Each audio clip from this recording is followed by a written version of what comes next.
Hello hello, ഞാൻ ലാലാണ്. Hello സാറേ, ലാലേട്ടാ, എനിക്ക് ഒരു അബദ്ധം പറ്റിയാണ്. ഞാനത് അതൊന്നും കുഴപ്പമില്ല. No problem, no problem. അത് കഴിഞ്ഞ കാര്യമല്ലേ. അതെ, എന്നാലും അതിന് കുഴപ്പമൊന്നുമില്ല. ഞാൻ ചെയ്യാൻ പാടില്ലായിരുന്നു. ഒന്നും ചെയ്യാൻ. അതെ, ഞാനങ്ങനെ ചെയ്യാൻ പാടില്ലായിരുന്നു. അല്ല, അതിപ്പോ എനിക്ക് ഇത് എന്തറിയോ, നമ്മളെ ഒരു 5 മണിക്കോ അല്ലെ 6 മണിക്കോ ഒരു പോസ്റ്റ് ഇടുന്ന പറയുന്നു, നമ്മൾ ഇട്ടോളാൻ പറയുന്നു. അതിന്റെ ഫംഗ്ഷന് കയറുന്നു. അതിന്റെ ഇടയ്ക്ക് എന്താണ് ന്യൂസിൽ വരുന്നതെന്ന് എനിക്കറിയില്ല. അറിഞ്ഞൂടാത്തൊരു കാര്യം സംസാരിക്കുന്നു. അത് ഞാൻ പറഞ്ഞു, എനിക്കറിയില്ല ന്യൂസ് എന്താണ് പറഞ്ഞിരിക്കുന്നത്. അപ്പൊ അറിഞ്ഞൂടാത്തൊരു കാര്യം ഞാൻ നിങ്ങളോട് സംസാരിക്കാൻ പറ്റില്ല. അതുകൊണ്ടാണ് ഞാൻ പറഞ്ഞത് എനിക്കറിയില്ല, അറിഞ്ഞിട്ട് പറയാന്ന് പറഞ്ഞു. അതെ അതെ, ഞാൻ ഒരു ആവേശത്തിന് വെച്ചുപോയത്, മൈക്ക് വെച്ചുപോയത്.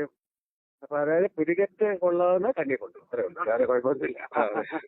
ഞാനൊരു ആവേശത്തിന് മൈക്ക് വെച്ചായിരുന്നു. എന്ത് ചെയ്യാൻ പറ്റും, ഇവർക്ക് മാധ്യമം അങ്ങനെയാണല്ലോ. ഇപ്പൊ ഒന്നും കിട്ടിയില്ലേ നിങ്ങളെ കയറി പിടിച്ചു, ഇത്രേ ഉള്ളൂ. വേറെ എന്ത് ചെയ്യാൻ കൈ ലോക്കായി. Okay, thank you. ഞാൻ പക്ഷെ നോക്കി വെച്ചിട്ടുണ്ട്.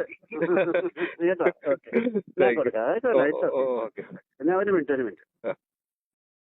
സമാധാനമായില്ലേ? സന്തോഷം, സമാധാനം ചേട്ടാ. Thank you. അതാ പറഞ്ഞ, ഒരു പൂ ചോദിച്ചാൽ ഒരു വസന്തം തരുന്ന ആളാണ് മോഹൻലാൽ സാർ. അത്രേ ഉള്ളൂ, മനസ്സിലായോ? ഞാൻ പറഞ്ഞു ഇങ്ങനെ വിളിച്ചെന്ന് പറഞ്ഞപ്പോ എന്റെ അടുത്ത് പറഞ്ഞു, നമ്പർ ഉണ്ടെങ്കിൽ നമുക്ക് അങ്ങോട്ട് വിളിച്ച് പറയണം എന്ന് പറഞ്ഞു. അങ്ങനെ വിളിപ്പിച്ചു കേട്ടോ. ഓക്കെ, വിളിച്ച് നിങ്ങളെ മാനേജ്മെന്റിന്റെ അടുത്തും മറ്റുള്ള പത്രക്കാരുടെ ഒക്കെ വിളിച്ച് പറയണം, ഇതാണ് മോഹൻലാൽ എന്ന് പറയുന്ന ഒരാൾ. എന്റെ അടുത്ത് രാവിലെ ഒരു പത്രത്തിൽ നിന്ന് വിളിച്ച് ചോദിച്ചു, ഇത് പിന്നെ CMO ഒക്കെ ആണെങ്കിൽ എന്തായാലും മനസ്സിലായില്ലേ? അതെ അതെ. അപ്പൊ അവരത് പറഞ്ഞത് ഈ മനുഷ്യൻ എന്തൊരു ഇതാണെന്നുള്ളതാണ്. ഇങ്ങനെ മോനെ എന്നൊക്കെ പറഞ്ഞ് വിളിച്ചില്ലേ? അതെ അതെ. ഓക്കെ, താങ്ക് യു ചേട്ടാ. Thank you so. ഓക്കെ.